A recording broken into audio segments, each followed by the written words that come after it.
Hey there, folks. Quick note before we get into the podcast. I know that by now, after one episode, you've grown accustomed to a certain level of audio and video quality, but due to let's call it technical error on my part, the video for this episode and this episode alone is going to look a little different. Basically, I deleted my video file from this podcast, so we have to use the Zoom recording itself. The audio still sounds great. The video looks like a Zoom recording on my end, and on Hayes' end looks like his unprocessed video feed because he uses his camera as a webcam. Is this interesting to you? No. The point is, the video looks a little strange for this episode and this episode alone. I hope you can forgive us. Thanks for checking out the podcast. Feel free to subscribe. Check it out on podcast apps if you want to listen. And enjoy the podcast. Hayes, I understand the IBMA, International Bluegrass Music Association Award nominations are out.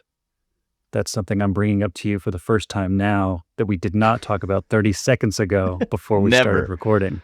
This is totally spontaneous, folks. Who was nominated this year? Actually, I looked at some of the nominations because I think a record that I played on that was from a couple years ago that was still eligible had a couple things in the second round of nominations. So it was kind of like, am I going to have to go to IBMA and go to the award show for this thing? Am I going to have to buy that new suit, Yeah, exactly. Yeah. Which, it's like, it would be great for things to get nominated. I suppose that's nice too, but I also kind of like staying home. But then, we'll all have mixed feelings to know that I won't be going to Chattanooga this year for that particular reason, if at all. But I didn't take a look at any of the other nominations. Do you have the nominations in front of you? Who has been nominated for Guitar Player of the Year? So, Guitar Player of the Year nominees for 2026 would be Trey Hensley, Billy Strings, Brian Sutton, Cody Kilby, and Molly Tuttle. Surprising no one. So it's like, I think what they did was just like, who are the top 5 acoustic guitar players on the scene right now off the top of our heads, and we're just going to put them on a list, right? Exactly. Yeah. Which, one of the classic things, if you're depending on who's listening to this, if you are a musician who does any recording and touring, then you've probably had these conversations with people. Or if you're not, then now you know that these conversations happen every single year about who is and who isn't nominated and who should be and whatever the conversation is. And like anything, it can get sort of, people can have a lot of opinions for a lot of different reasons, right? So Hayes and I are kind of on that side of the discussion often, is kind of like, what do the non-audience people think about it, which then I forget sometimes, like, this is really about, the main group of people voting on this is listeners, right? But absolutely. One thing that's kind of fascinating about that list is I hear that list and I say, same cast of characters as always. And because it's like, they're recording every year and making really great stuff. It's like, understandably, no qualms there. But what I will say is I take it for granted now, for instance, is Billy Strings and Molly Tuttle. There was a time a couple of years ago where it was like, oh, cool, a new person has entered the list of nominated people, Billy Strings and then Molly Tuttle. And so I think the fact that I take for granted that, Billy Strings and Molly Tuttle, that didn't used to be the case that they were on the list. So I will say, even though that sounds like a list of the most likely suspects, that actually wasn't the case only a couple of years ago. So we're still kind of in a new world of getting recognition for some of these people, even if Brian Sutton has been on the list since the beginning of time. But it is changing. Absolutely. And like you said, credit has to be given to the fact that these people are still active on the scene. It's not like they just, right? Like we're thinking about Sutton's playing on the Kentucky Thunder years and like nominating him based upon that. Like Brian's creating amazing music to this day. And the thing that I like and just want to like explicitly point out is that the list is like multi-generational, which is another way to kind of phrase what you said about like new people entering the scene. So it's cool to see like millennials and Gen Xers kind of like mixed, and you know what I mean? Totally. Whereas unlike a lot of like awards shows or something like that, or awards categories, it's not just of like a particular like what I want to say, archetype for like what Yes, makes a good guitar player. Like the fact that Molly Tuttle is on that list is huge, I think, you know? totally. And I think it also speaks to, when you think about when you think about what all these different players are playing. Yes, like they play bluegrass guitar, but kind of harkening back to our discussion in the last episode about what flat picking is it the guitar category for IB Mate ends up often being the most eclectic category, because if you think about it, none of those guitar players really do the same thing. Their bands don't sound the same. They don't really all have the same language. They don't all have the same, there are commonalities, obviously, but, Trey Hensley is spending a ton of time playing stuff that is not just straight down the middle bluegrass. Really, none of them are. Billy Strings is probably the one spending the most time actually playing straight ahead bluegrass the most, which sometimes surprises people that they don't realize how much more bluegrass he plays than a lot of bluegrass musicians. Yep. But yeah, I think it's kind of interesting. Like we were talking about again in the last episode, there's a ton of stuff that is considered flat picking or bluegrass guitar because there is no standard. There's no one thing that they're supposed to do. And mandolin, certainly there's a bunch of different stuff you could do, but there is kind of a standard Monroe style. There's like that foundation of that's how you take a solo or improvise, and then you branch off from that. Banjo, you break off from Earl Scruggs. And guitar, again, there isn't that one standard thing. So you do end up with players that do all kinds of stuff. Molly, for instance, has spent so much time playing bluegrass, but lately her band is not so much of a bluegrass band anymore, but she's still flat picking in that band. The band that she's, touring with now, there's nothing about that isn't flat picking. It's not the type of bluegrass band that Golden Highway was, but it's still flat picking at that level of being recognized, reasonably within bluegrass.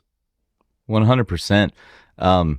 Yeah, I think talking about Molly's stylistic differences, like to bat it back to Trey, I really enjoy the fact, like if you see any given video of him on the internet, could be a Telecaster video, him playing with like Tommy Emmanuel on some, crazy jazz, you know what I mean? So like all of that shows up in his playing and his latest record. Have you listened to Can't Outrun the Blues? Have you checked out that? I've only heard a couple tracks. Yeah. I mean, pretty amazing.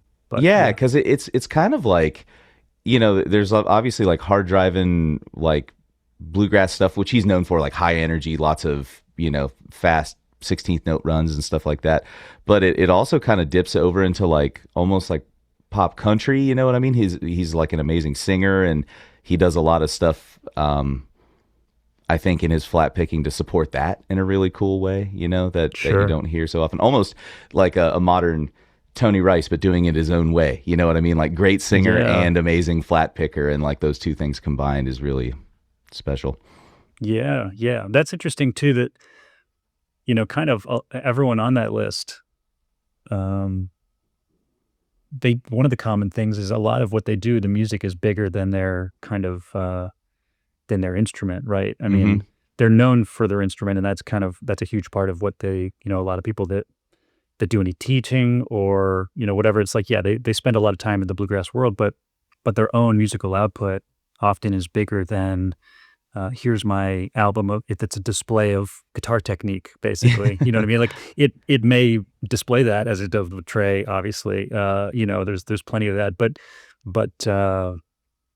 what's interesting is I think everyone on that list probably sees themselves as more than a guitar player in their musical output, generally speaking, right? They're not kind of thinking like, here's my guitar record necessarily. That said, Brian is just about to put out like this guitar duets record, so there's some of that, but like most of the stuff Brian does is bigger than just guitar records. The same is true with, like I said, with Molly, and like what Billy's doing is like so much of it is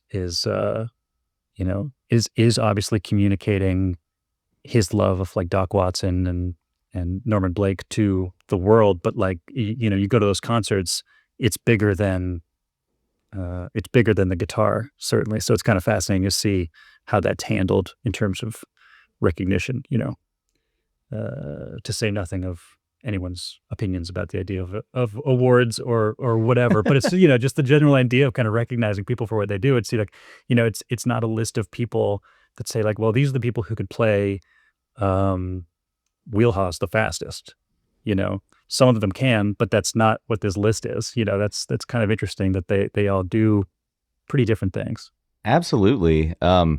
The talk about different things too. I had the chance at Blue Ridge Guitar Camp to sit next to Cody Kilby for a couple days this this year, and I didn't realize, he was one of the first flat pickers that I ever saw live when I was a kid. You know, I think he might have been the second or third. My dad took me to a Kentucky Thunder show, and like that's why I have no hair. It just like blew it all off in that one that one show. But I didn't realize how versatile his technique is, honestly, like, because he doesn't just flat pick, and this is something to talk about too, right? Like, because Clarence was a hybrid picker, especially on acoustic guitar, more so on Telecaster. But Cody was talking the whole class about how he has a special like nail salon that he goes to where they're like, he comes in for 2 nails. You know what I mean? His middle finger and his ring finger, and they do that like plastic coating. And he was demonstrating some of the licks that he does with Traveling McCurry's. And a lot of folks were like, oh my gosh, I've been trying to do that lick for 2 years, but I didn't realize that you needed 3 fingers to do it, So I think it's cool that, because this is obviously the flat picking podcast, but this award is Guitar Player of the Year, right? Like not flat picking Guitar Player of the Year. Yeah.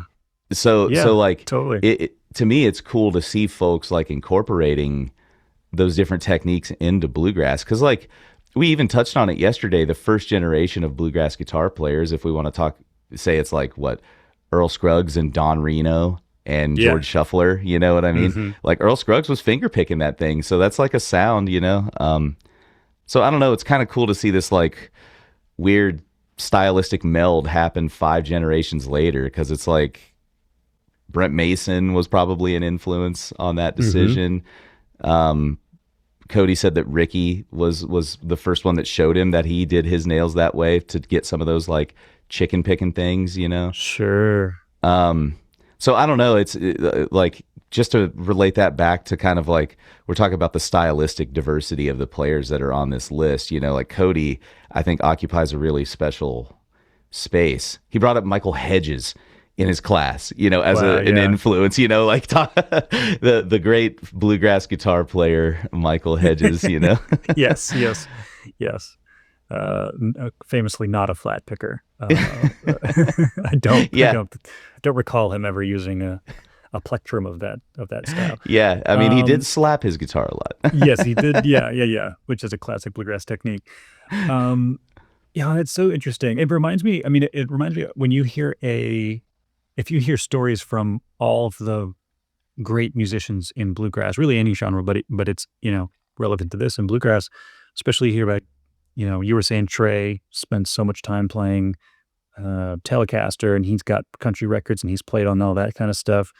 Like Billy Strings has all this like metal stuff in his background, and like there's so much of that. Brian Sutton is a really great example of he grew up in North Carolina in like old time and bluegrass, and ended up studying a lot of different things, getting into a lot of different types of music. And if you listen to him talk about how he kind of became known as like the bluegrass guy, I think it was kind of when he was joining Ricky's band, but at the time he wasn't really playing that much bluegrass. I mean, he had his whole life up until that point, but he was just playing a lot of different music, playing session stuff. And I think at a certain point he decided, okay, I'm going to kind of focus in on this, or that's an avenue that he decided to focus on more. But you start to realize as you look at all these players that very few of them ever said from the age of 5, I'm going to play bluegrass guitar and that's all I'm going to do forever, and I'm going to be that person. There's almost no one that does that. Sometimes, sure, but almost nobody does that. And so when you say like, wow, how do you have all these different influences? It's all the time that these people spend doing other things, right? I like that explanation for the kind of phenomenon we're describing.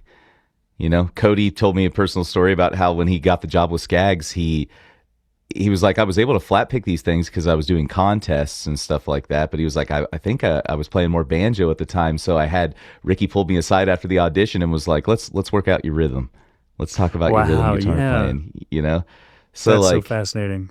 yeah, but I think to your point, you know, it's like because guitar players maybe are more able to occupy other musical spaces, like the skill set is never like fully locked in on one until that becomes like your job or something, maybe, you know. Yeah, sure, sure. Yeah, yeah, like that's kind of what Brian described. The same thing was maybe this is the effect that playing in Ricky's band has on people is if you Yeah, want to stay in the band, you really have to focus on you really have to like buckle down on bluegrass to keep up with that band. Maybe that's the catalyst. But it's something that makes me think about because I've had times studying different instruments when I've thought I don't have time to work on anything else. I have to be so focused on this one thing that I think is my kind of like musical identity. And anytime I'm doing something else is kind of taking away from the thing I'm supposed to be doing. And if I take a break and play this other instrument or this other music, I'm going to lose all this progress I made here, and it'll all be for nothing. You know, like you can really spiral. You know, it's been a while since I've kind of really been in that mindset, but there's always a little twinge if I'm thinking about how do I divide my time, and it's really only the last couple of years that I've started to experience um, how how fruitful it is to pick up new things and take time off from one thing, focus in a new area, then you can come back. I'm sure that if I wanted to spend 8 hours a day doing one thing, there would be whatever the obvious benefits of that kind of grinding are, sure. But I can say now from experience the last 5 or 6 years playing some bluegrass banjo, playing some clawhammer banjo, and now playing, bluegrass guitar, I'm kind of always busy doing something, and I'm more knowledgeable about the other areas of the music that I play that I wasn't paying as much attention to. I've met so many more people. It's like there's so many things that I was kind of missing when I was just bluegrass banjo all the time that I've gained by letting go of bluegrass banjo a little bit, you know, and then you find that you're not really losing anything compared to the how much you gain, right? And I look to the players like everyone on this list basically as kind of inspiration because that's what they've been doing their whole lives, and whether it was ever a existential conundrum for them or not, that's how they kind of behaved was following the thing they found exciting or whatever was a good job at the time or whatever that is. I think that can be really kind of a guiding, you know, a kind of a guideline for how to have a well-rounded musical life, right? absolutely. I mean, I think as you were talking there, like I was just like recounting my own personal journey with this, and I think that like there was a period in time, and we've mentioned this like in the podcast, the last episode, that like it's kind of we are like an insular community. This is like a tight niche thing, right? And I think a lot of times, at least some of the crowds that I was rolling with when I was younger, it was like, this is our identity. This is all we do. We don't listen to that rock BS. We don't listen to jazz. We don't, you know what I mean? It's like I'm listening to Manzanita and Bluegrass Album Band on repeat. You know what I mean? And I kind of I fooled myself into thinking that's what I needed to do to get like better at bluegrass guitar when I was younger. And I think actually around the time where I started being like happy with some of the things that I heard coming out of my fingers, it was like when I had abandoned that and I was like, Yeah. you know what? I love Bob Wills.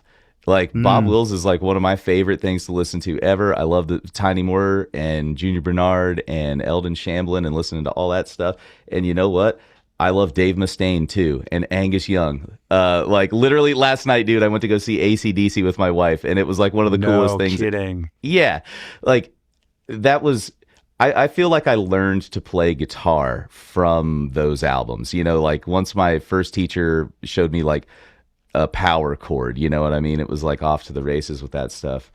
So I guess like once I rediscovered all those things and started kind of like accepting that, you know what, I like a lot of different things. And yeah, bluegrass is what I do, I guess, for a living at this point. It's not like the full picture of like my musical identity. And maybe that's not healthy to even try to make it that thing. Sure.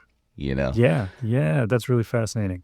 I mean, I feel like I always, especially when I was really getting into bluegrass at first, there was that impulse to really focus just on that, thinking that'll give me more time and therefore I'll have a wider understanding of this thing. And what I found really happened was I was really inflexible, actually. Yeah. Um, I kind of would only function well in a very narrow environment. And the reality is, unless you are only ever in that narrow environment, which means playing with a very, very small group of people or playing with one specific band all the time, you're not you're not in real life actually exposed to that narrow band of music, right? Like if you go to a jam at a festival, you go to your local jam, you sit in with a band, you have a gig, whatever it is, you're actually always subjected to a much wider range of things than whatever your personal North Star is, right? You can't escape the outside influences that somebody else brings in that they're interested in, right? So it doesn't matter how focused you are, the people you play with are not likely to be just all manzanita all the time. They're probably, which even then is probably a wide range of things compared to someone who's just like, I'm all, you know, Stanley Brothers all the time. Like there's that, right? Oh, And so that's it a means thing. that's a whole Yeah. thing. And there's tons of people that are like that, and it's great, but it just really narrows who you can kind of share music with, and it makes you really inflexible. And it wasn't until I relaxed that and kind of dabbled in a lot of things, um, while still spending time and trying to get better. And I was trying to take things seriously, but it wasn't until I had that wider range that I felt like I could not just coexist in a couple different areas that I couldn't before, but it made it easier then to pick up things on the fly that I hadn't Hmm. heard before, right? If I'm kind of more flexible in my practice, then I'm also finding that when something new comes along in the jam or on the gig that I haven't practiced, I'm a lot more likely to be able to hang on and do something that feels musical, instead of needing to go home and learn that particular tune or song before I come back and accomplish it to some degree. I've Yeah. got a question for you though about all this stuff because we were talking about this at uh, at Swan and Owen Gathering a couple weeks ago, which was that you were playing some Cape Breton tunes with our friend Finn, which to hear those tunes sounded very challenging. Some really like odd meter stuff that you don't even hear in old time. It's whatever. And you were talking about kind of some of your ability to even survive that kind of thing. You spent a lot of time playing with April Verge, which Yeah. is a a quote unquote not bluegrass band. You were flat picking with a band, not playing bluegrass. But we haven't talked that much about it. I'd be curious to know, like, maybe you could talk a little bit about what kind of music you played in that band, but also what was your exposure to that before you got there? Like, was there a learning curve getting in there, or what did that look like? Yeah. I honestly hadn't been exposed to much of the wider folk world outside of like American, like United States kind of traditions, like Appalachian music. So like as I got into college, obviously I would hear some more stuff like I remember hearing Martin Hayes mainly because I was like, oh, that dude has my name. But then I was like, I've never heard fiddle played like that before. It's this really like gentle kind of treatment of Irish traditional tunes and stuff. And so fast forward to when I get hired for the April Verge band, I hadn't really put my fingers across a lot of that type of music. I was ending up listening to a bunch of like dadgad players and trying to figure out how to do something in a standard tuning that could kind of mimic the style of rhythm that they like to play. April, what's interesting about Canadian fiddle is that like unlike American fiddle traditions, I feel like there are these really hard lines between like, you're a Texas style fiddler and you go to Weezer, or you're like an old time fiddler and you like essentially occupy the Smoky Mountain region and love any and all fiddlers from there. Or you're a bluegrass guy who is like, I love the Texas style and the old time people, and I like to do a little bit of both. You know what I mean? But like in Canada, there are those hard lines. Like you can define the traditions, but a lot of the greatest fiddle players were like, trilingual or whatever. They could play all the Cape Breton stuff and the other Canadian styles, like Métis fiddling, which is like a like French and First Nations, they call them up there, kind of combined music. What else did we have to listen to? Yeah, because the William Gagnon was the name of a tune, of like French Canadian tune that we opened every show with, and I took a flat pick solo on it. And usually we switch tunes to a tune that was more friendly to the flat pick guitar. I think I used to play like Salt Creek or something like that in the middle of this tune because it was like a modal A kind of thing. But yeah, she really pushed the limits of my flat picking skills. And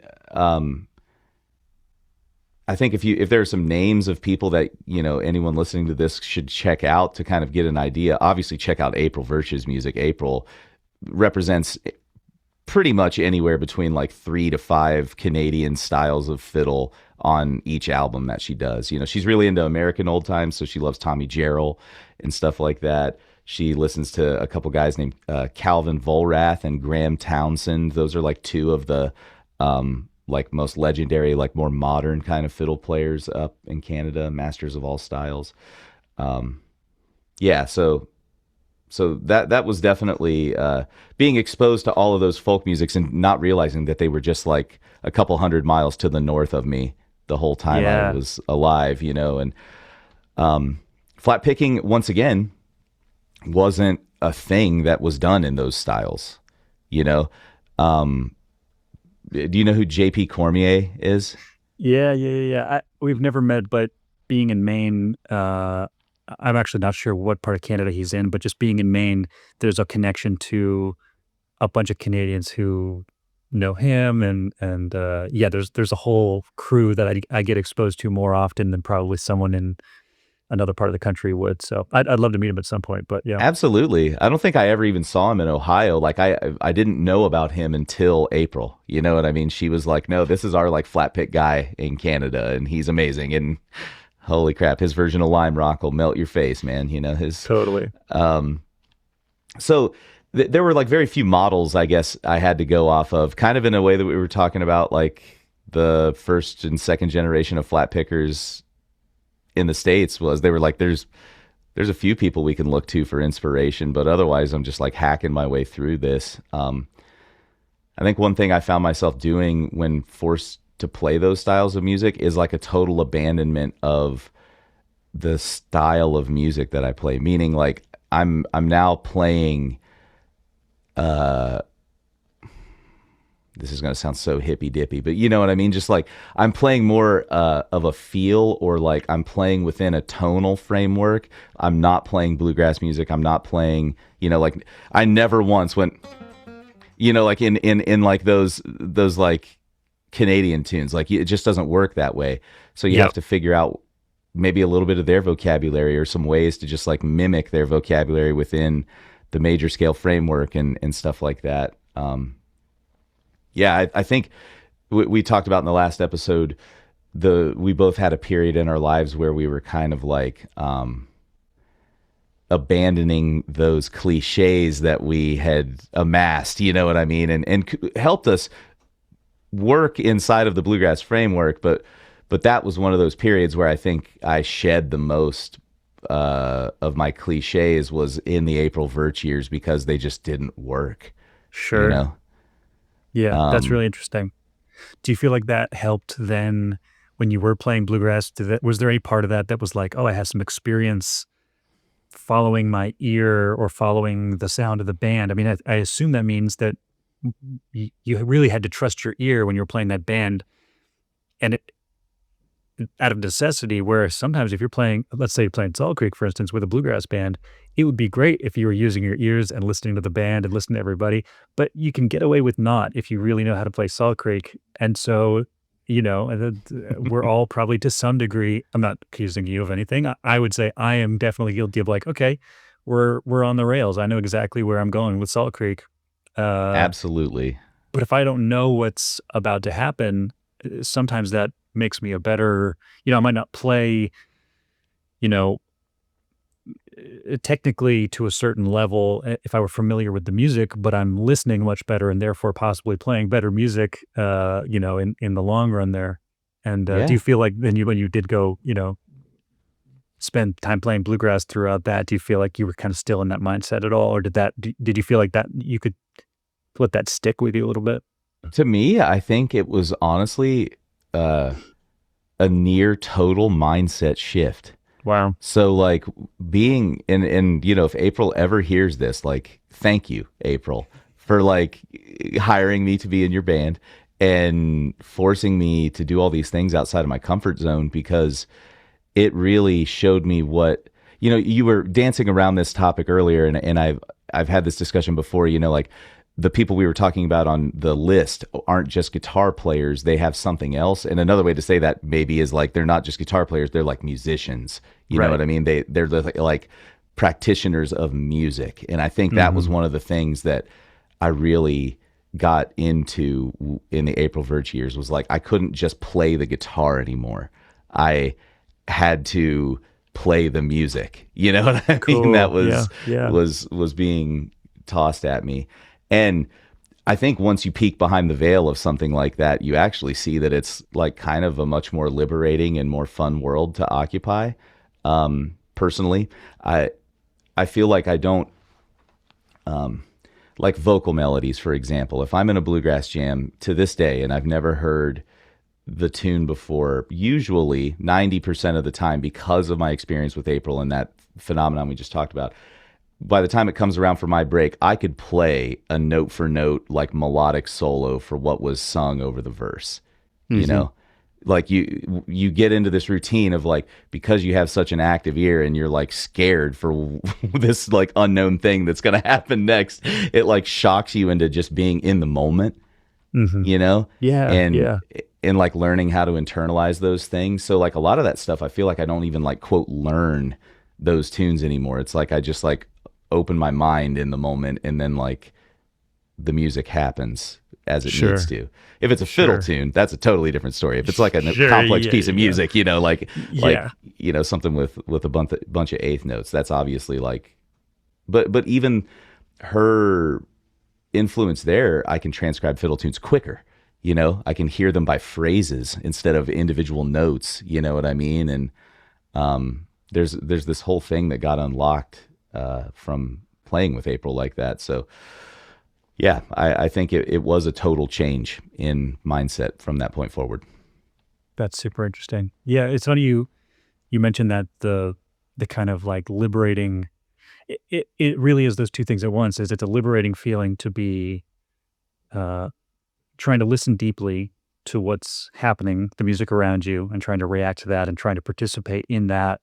But it's so true that it also contains an element of fear, kind of like, there's a little bit of the feeling of, well, I don't really know what I don't know what this is yet. So I need to be paying attention because I need to get some of this. Like I need to get some of this melody, or I need to have some understanding of how I'm going to handle this when it comes around, and I need to take a solo or whatever, just play rhythm that sounds like you know the song when you're not totally sure where the chorus is about to go or something like that. Absolutely. But there's even the deeper like fear of like, I think this is why people talk about practicing is you do all this practicing and then you forget it. It's not because you're not supposed to play any of the stuff you practice. It's because you're too busy listening. You're too busy being a part of that moment to kind of recall all these things. And I'm as guilty as anyone of, all right, here's this version of this fiddle tune that I'm going to play, and here's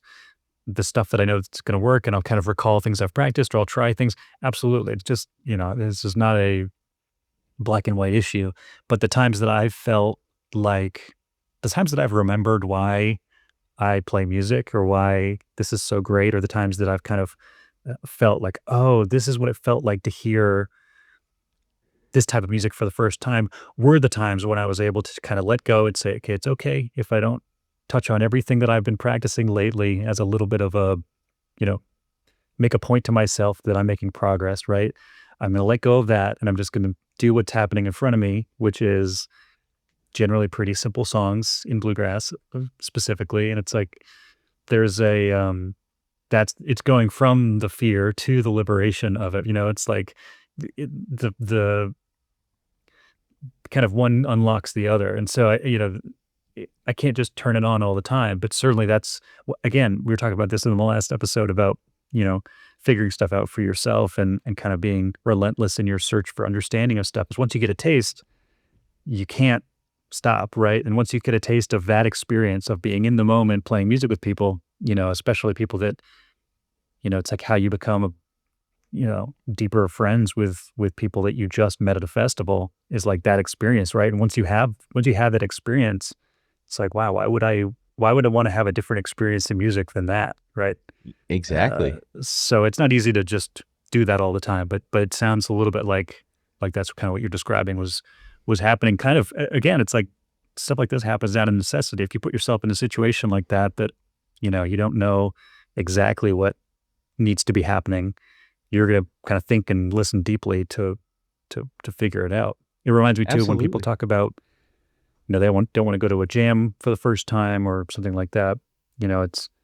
It could be that kind of painful, scary experience, but that's kind of the key to opening up a new door, right? Is putting yourself in a situation of being like, I don't know what I'm doing here. I don't know what the chords are. I don't know what part of the circle I'm supposed to sit in. Like there's all these little tiny things that you kind of only figure out when you walk in the door and say, hi, my name is, and can I be in the jam or whatever, so it can be a scary thing, but yeah, it can also be kind of a life-changing experience, really. You took the words out of my mouth with the jam session thing. I think that's a big problem for a lot of the students that I work with is that they're so married to the idea that they need to practice something and get it to the point where they can take it to the jam. And it's like, nah, man, like if you'll take forever to do that. And I know because I've done it. Yes. You Yeah. know what I mean? I talked myself out of going to the can tab so many times when I lived in Boston because I was like, I'm not going to get shredded by all those kids again tonight. I'm going to shed, and then next week is the week, you know what I mean? But it's like, Yeah. nah, man, just go get shredded, like and everyone will love you. And I've took some of the worst solos of my entire life at jam sessions like that. Yeah, And totally. you know what? I got great friends like you and the whole Boston community out of those situations. So it's like I think you're on to something that's like a really deep fundamental truth of making music with other people in that way, Mhm. you know. Yeah. Yeah. Yeah, I remember.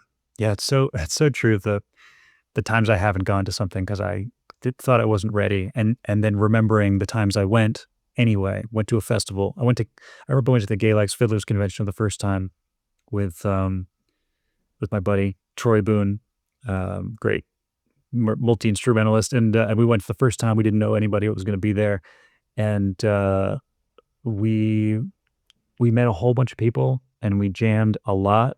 And it was pretty clear that we didn't have the experience that everybody else had. And it was kind of like, yeah, we're pretty lucky to get into this jam, but we're not going to push our luck. And we were just like, okay, we're gonna do it feels comfortable and whatever it is. And I have like lifelong friends from we were there for a day, and I have lifelong friends from that day where I was not good enough to be in those jams. And some of those people who I ended up being in bands with or going on the road with, or you end up at these people's weddings. You end up like being in these people's lives, and it's like the smallest part of that was my ability to play the banjo. It had Yeah. almost nothing. I probably could have gotten a lot of that without even playing. I just like showed up, right? But but the fact that you show up and you play and people are kind of encouraging because they've all been there, it's like that's the life-changing part of that. And the same thing is true, yeah, the Cantab. I got asked to go play a set at the Cantab, this great Tuesday night. Every week in Cambridge, there was this, you know, Boston area gig that everybody who lived in Boston or went through Boston had played. Everyone you can think of that was ever in that area played a million gigs at the Cantab. And, yeah, it was amazing, and, every time I was there, I felt very lucky, like, wow, I get to be around all these people, and, before you know it, it's like you don't really have time to go around being a fan of all these people because 'cause you're your friends already, it's like, "Oops, I can't just, like, go around pestering you with questions because we're going out to eat after the gig now, and we're talking about something else." It's like, "Oh, this is actually way better. This is great." Um but it does require that step out of your comfort zone a little bit, and yeah, so that can be challenging, but I find it encouraging, to bring this back to what we were talking about. I find this encouraging every time I see one of these guitarists that I think of as like, well, that's bluegrass guitar right there. They are bluegrass guitar, and you look at their life, and it's so much more complicated than that, and it's so much deeper. You just like it's what a way, what a gift it is to be reminded, first of all, that you're not at the center of the universe, and then you look at somebody else's life and realize, wow, bluegrass guitar isn't even at the center of their universe either. They're a whole other real person with a million things going on, and every time I see that, it kind of reminds me, like, right, that's the bigger picture, and that's how I'm going to get, that's how I'm going to get a interesting life out of doing all of this stuff. Absolutely. Look at the number of albums that Tony Rice recorded as a solo artist throughout the 1980s. Separate them by genre. I haven't done this, but I know that they'll at least stack up pretty evenly in terms of like straight ahead bluegrass. If we want to get really pedantic, you could go track by track, because like Sure. me and my guitar love that album. Sweetheart Like This, not bluegrass. No, no, Right? exactly. So Yeah. yeah, everything is much more complex than just the grass. And I don't know if I'm gonna just say something that I sort of said a little while ago to you listening to this or watching this right now. Keep your ears open and love what you love, and use that to make music. You know what I mean? If Tony Rice is really inspiring you right now, that's great. But if Brent Mason is too, or Michael Hedges, like you could be the next Cody Kilby or Trey Hensley, you know what I mean? Or whatever. So Yeah. don't discount what your heart really wants. Yes. Oh man. Okay. So I don't believe that I'm a voting member of IBMA. I think I was at one point, but I'm pretty sure that has lapsed since now. So Same. it's very possible that will continue through the year, in which case I will likely not necessarily be voting, but we can still be predicting. Do you have a prediction? Who do you think? Okay, I don't want this to get too inflammatory. Maybe there's two questions here. Who do you think is going to win, and who would you vote for? Yeah, Because that I could be like two that. different things, right? Absolutely. I could see, like, if I think who's going to win, I'm looking at this list, and like we said, all of these people have released really strong, like, current projects that they're like touring on and stuff like that. But one thing that I think plays to Molly Tuttle's advantage is the fact that she has a new band sound. You know what I mean? Like we were kind of Yeah. talking about a little while ago. And that could play to her advantage, I think, in terms of like the wider voting thing. Like I think like the newness value of that could potentially. And then as far as who I would vote for, this is like it's such. I'm gonna say two names, and you'll never know which one I would have marked on the list. But I feel like Cody and Trey have been really doing some cool stuff in the last couple years. I love Trey's new album. I think it's a really tight, virtuosic but like tasteful and well put together album. And then Cody, I've been so impressed with everything that he's done with the Traveling McCurries. I feel like it's a much more versatile role than in like maybe the Skaggs band or some of the other stuff he's done before. Like, did you ever listen to that album, that solo album, Welcome to China, that he recorded years back? No. It had like Bruce Hornsby on it on some tracks, and a lot of the stuff, like if you listen to it, you're like, oh, there's the Michael Hedges influence. There's like some really cool stuff, and I see more of that flavor in like the Traveling McCurries thing, because those guys play some wild material. So I would be sweating with my ballot, looking between Trey and Cody and not really knowing which one to mark. Yeah. That's fair. What about you, dude? What's your thoughts? Well, I think I kind of agree that like, okay, who is going to win? Sometimes it really has to do I mean, because one thing we can say is that's always a possibility is uh, Brian Sutton has won. I don't know how many times. I mean, A lot of them. I think it's possible Missy Raines is the most awarded person in an instrument. I think I think it's 11 now, 11-time bass player of the year. Brian Sutton might be the next like most awarded instrumentalist, unless he has more, but it might be like 8 or 9 or something like that. Yeah.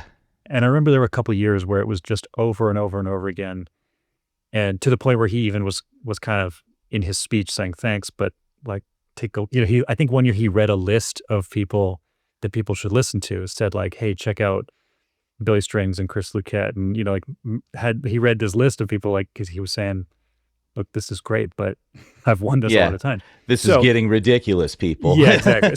So I hope it doesn't come off as flippant that I would say something like Brian Sutton by default. It's like it's possible that everyone just says, look, he recorded this year and he's a generational, kind of force in bluegrass guitar. So there's always that chance that that's happening.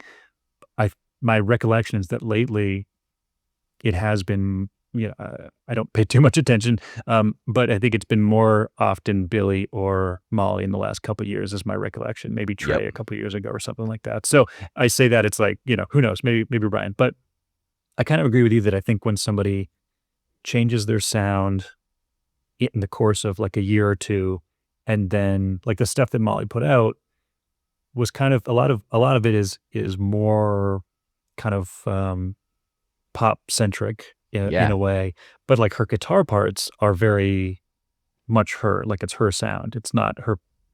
I don't know. She's not doing something that she didn't already do. It's kind of just like what else can surround her personal style, which seems pretty cool. I think that could be a thing worth recognizing, that people might see that, right? And then, I mean, Billy just keeps getting bigger and bigger, and like it's kind of unreal the last couple of years that growth. So I could also see that happening. But in terms of who I personally would vote for, it's hard because I've always wondered, like, what is the point? What is the goal of, like, what is the specific purpose of the awards? Are we saying who's the best, who had the best year, who, whatever? It's like, what does any of that mean, right? So this is where it becomes kind of the subjectivity can be overwhelming, right? Yeah. Because like in a way you're like, okay, bluegrass guitar player of the year, it's Billy Strings, most famous guitar player. Like if you're looking at ticket sales, most listened, most kids getting into guitar saying, I want to play like Billy Strings. It's like, if that's the metric, then objectively that's the answer. But what's interesting is the IBMA world is not really that, because it's actually a really small number of people who vote. It's only, this was a couple of years ago, but I think it was like 1,500 voting members or something, not that long ago. I think, which is a tiny amount of people that even like bluegrass. It's a small scene and an even smaller group of people voting. So it can be something else. It doesn't have to just be who's the most famous, right? Not that Billy couldn't win on a million other categories of merit, right? Exactly. Have I gone on long enough? Does it seem like I love it stalling before I answer? Well, the drum roll's been going a long time, man. No. if I go on long enough, you'll forget that I'm supposed to pick someone, and then I can But I think, if I had to vote myself, I would probably say, honestly, I probably would say Billy Strings, even though I just went through this whole thing of what are we voting for. But it's like, personally, it's a crazy machine that he's a part of in the industry right now, that probably almost no one in bluegrass has any idea what that's like. But the amount of work that means you end up doing in terms of recording and performing and, whatever it is, to be truly like kind of a real celebrity in a way, for better or for worse, what the experience of that feels like, and to be performing on the level that he's performing, without sacrificing any of the quality of his musicianship, is kind of staggering, right? Like that's pretty amazing. Um, so I like that. I think every kind of could have made that argument every year the last couple of years, but I think it just kind of continues to grow. I think that's who I would say like that's a pretty amazing thing in terms of just like yeah, I think that means guitar player of the year, you know. Um, Truth be told, I'm spending a lot more time listening to Brian Sutton lately, but that's because I'm a recent guitar nerd and I'm listening to records from like 30 years ago, so that's a different discussion. Yeah. But yeah, I mean that's what it feels like right now.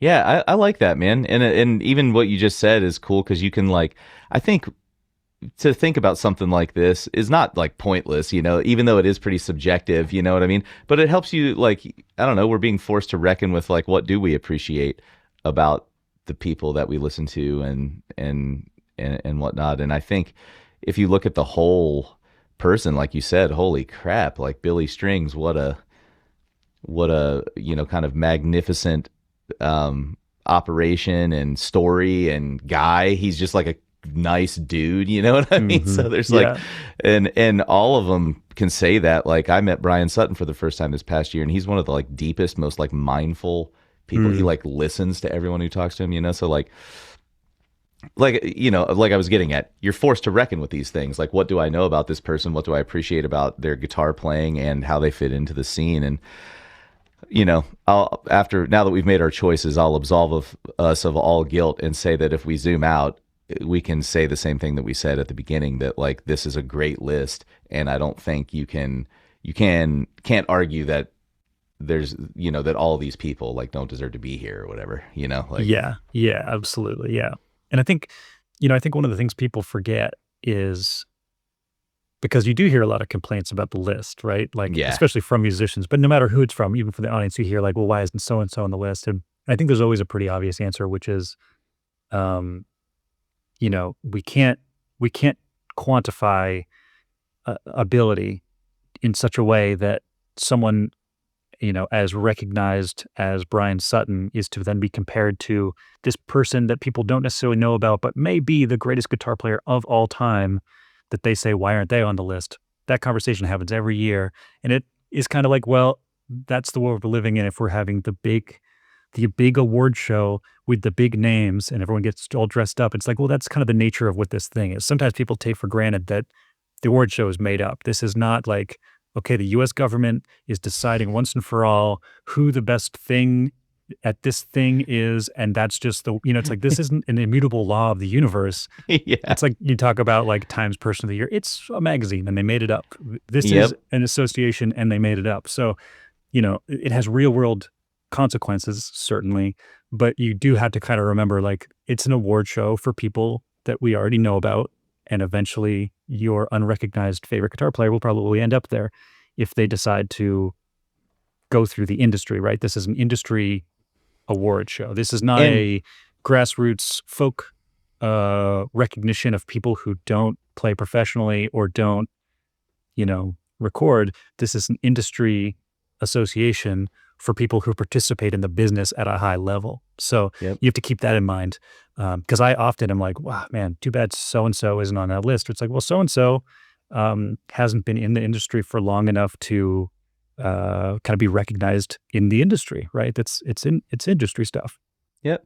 And I think you said something important a few minutes ago with the fact that there was something around 1,500 voting members.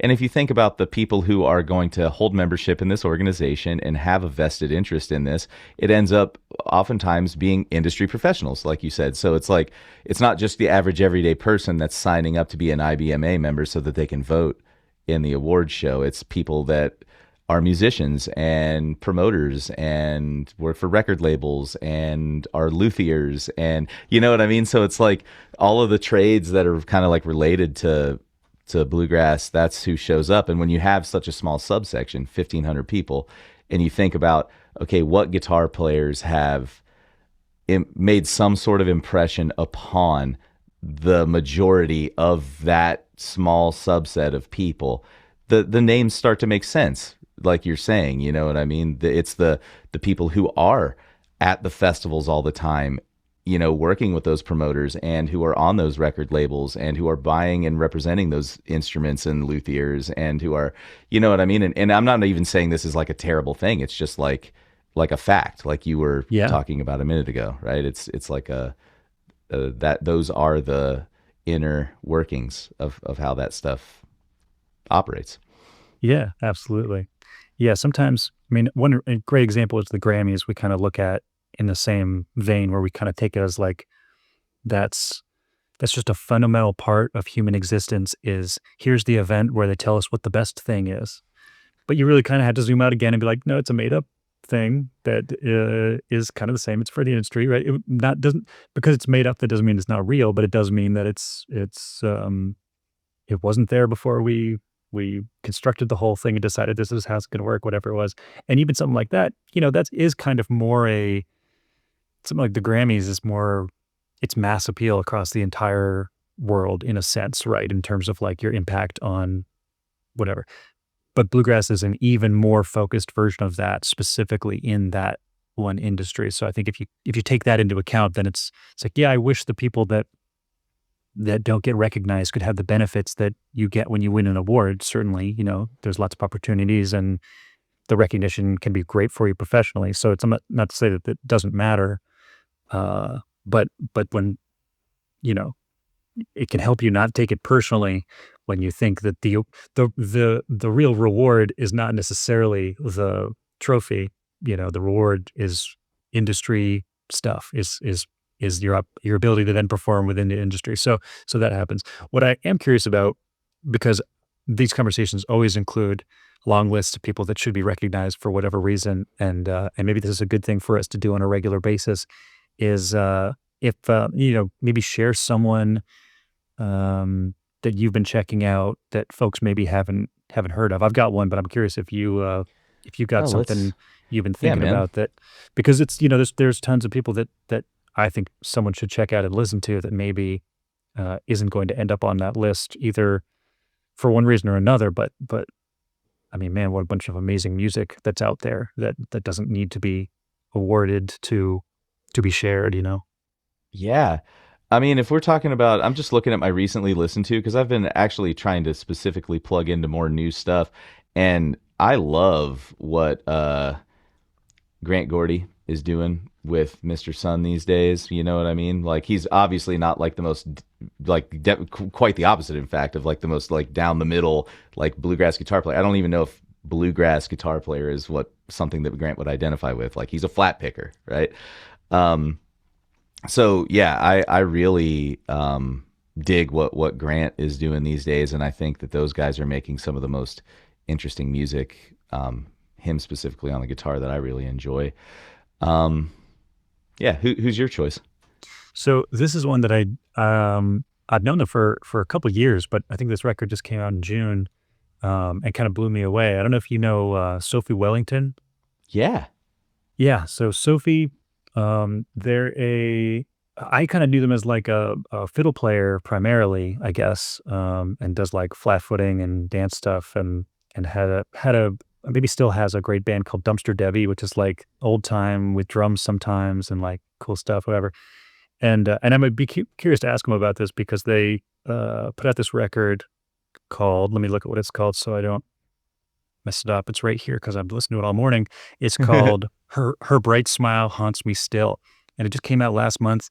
And it is just guitar, voice, and some some dancing also. So like Wow. percussive dance. And it's some singing, and there's fiddle tunes, just like old time tunes played, just flat picked. And it just blew me away. Like incredible tone, the timing, the rhythm of it. It was like kind of makes sense that the old time fiddle rhythm stuff, the dance, it's just like all kind of comes together in a way that it's like, oh, this is how old time guitar melodies should be played. There's the first track on the record, they play Scolding Wife, which is this old time tune that I heard Adam Hurt play on his second gourd banjo record. Oh, The cool. record is Back to the Earth is the record, and it's Adam plays this incredible version of it. And I'd be curious, I think Sophie maybe kind of based it on that version, or maybe there's an earlier version they both based it on, but it's just flat picked, and it's really kind of sparse actually compared to what you'd think. You think about these solo guitar arrangements as being, you know, you got the melody and the chords and the rhythm, and you got kind of that's the magic trick of combining all these things, like, Tommy Emmanuel being like the pinnacle of like playing everything all the time. But then the way Sophie's playing these melodies is it's really it's the melody, and then once in a while there's a bass note or some accompanying note that gets the harmony in there, Yeah. and it's such a perfect use of it. And then they're often dancing, and so you're hearing you know the shoes on the wood surface, whatever it is, the whole time, and it like to the interplay between that is kind of unbelievable.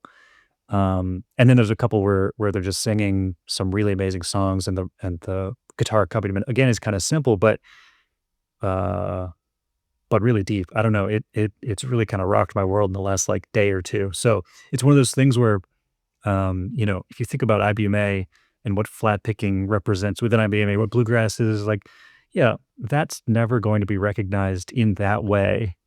But if we're just talking about the way this stuff impacts our playing and like, then you participate in the bluegrass scene, it's like, for whatever contribution I'll ever make to like my local jam and the people I'd make music with and whatever, like this record adjacent to bluegrass, whatever it is going to be a huge part of what I then bring to, that thing. That's what ends up happening is whatever you're into, you kind of inject into your local scene or whatever it is. So Absolutely. I've been thinking about that. It's like, okay, there's some things I can really kind of learn from that, or the spirit of that can be really inspiring in a way that it a little bit knocked me off balance a little bit. I was learning this Jake Workman solo on Big Sciota. There's a jam on YouTube of Tony Watt and Jake Workman playing Big Sciota. I think Jake I've seen plays this one. Yeah. I'm sure you have. It's great. He plays his first break on it is awesome. There's a bunch of cool stuff, and I'm just like in flat picking nerd heaven learning this stuff. It's like, oh, here's some floating stuff and all this stuff. It's great. Could not possibly detract from that in any way. But then I hear this record. Oh, wow. This is, in the moment that I was working on that solo, I forgot about all the other things about music that I love, right? I got so zeroed in on this one thing. And then, and that's cool because then you zoom out and actually have a better picture of what Jake was doing anyway in a real musical sense rather than the detailed nerdy sense. But it was cool. So check out Sophie Wellington. Her smile haunts me still, I think, or yeah, whatever I said the first time was right. So yeah, that's what I would say. absolutely. I think that's awesome, man. I actually was just typing that into my notes right now. And I should have said this because the record that I was listening to recently from Grant was Peripheral Visions. That's his release from 2023. So Oh, nice. yeah, check that out. I also want to give a shout out. Runner up in my mind was your old bandmate Ben Garnett. I feel like Ben is making some of the coolest. In fact, video Oh, viewers will dude! see I'm wearing I my didn't Ben even see Garnett that. shirt. Yes, this is my Ben Garnett merch. Well, I guess this just became the Ben Garnett episode of the Flat Picking Podcast. Maybe we can He will be actually on this have him on. podcast at some point too. Yes. But Kites Keep, that Mm. album that he released last year, he's got a couple like guest features on there, like Brittany Haas and Daryl Anger and stuff. And I mean, if anyone's listened to Ben, obviously he slays it with Missy, but like he's like a much more like eclectic player than just that, right? Like that dude's influences are, far and deep, and I love every chance I get to hear him. So Hmm. Yeah, absolutely. Yeah, we played one of the tunes off that record with Missy. That was kind of his feature, so that was always a fun one to do. Yeah, Ben is one of my favorite people and musicians. I mean, what a sweet, beautiful person. But his talk about listening, and talking about being committed to the moment of playing music, not the not kind of communicating the idea of bluegrass, but like really playing music in the midst of bluegrass. That was really special to get to see that. Right, it was that was inspiring. It's like you play these gigs, and sometimes you're if I wasn't feeling it or I wasn't, I was kind of, in some cases, I was just kind of doing the bluegrass banjo thing in that band Yeah. once in a while. It was just kind of like, which great. I love that. Right. But then sometimes I'd look over and I'd see band. I was like, he's really, going through something in this song. He's really like it, which wasn't the same as last night when he did this song. It's like he's really engaging with it in Yeah. the moment. And I find that really amazing. He's got 2 solo records. He's got a bunch of interesting records out with a bunch of different people, but he's got 2 solo records, both of which are amazing. Yeah, that's a Yeah. great call out for sure. Sweet. Well, looking at the time here, I think we may have accomplished successfully on yet another episode of the Flat Picking Podcast, which I'll tell you folks, hopefully you know who we are because we did not introduce the podcast nor ourselves at the top. I don't think we did. I believe we just got into it. So feel free to check out the descriptions in whichever platform you're checking this out, whether it's on a podcast app or on YouTube, for any relevant information. But my co-host, Hayes Griffin, where can people find things that they might like to find if they'd like you included in what they're looking for? Absolutely. There are a few places where you can find such digital delicacies. So if you guys want, you can find me at youtube.com/Hayes Griffin. That's my YouTube channel where post a lot of, you'll probably see this podcast there, but you'll also see guitar educational content, interviews with other guitar players. Sometimes I lead meditations and live stream and do that kind of stuff. And then if you want to study with me on kind of a more regular basis, you can head to Hayes Griffin, HayesGriffin.club, CLUB, to sign up for my guitar club. What about you, Eli? Where can folks find you? You can find me on YouTube at Eli Gilbert Guitar, sharing my journey of learning to flat pick and just sharing some practice logs, many of which will probably include things I'm practicing that I learned in these podcast episodes from Hayes. So shout out to Hayes for eternally inspiring those practice logs. But otherwise, folks, that's going to do it for now. So at this point, if you've listened to both episodes of this podcast, feel free to leave any comments or questions. At some point, we're going to happily answer or address things that get brought up, and we'd love to make you a part of that. So feel free to let us know what you're thinking, as long as it is showering us with compliments. Otherwise, you'll be blocked and deleted. But otherwise, that's going to do it for now. So thanks for watching, folks, and we will see you in the next episode of the Flat Picking Podcast.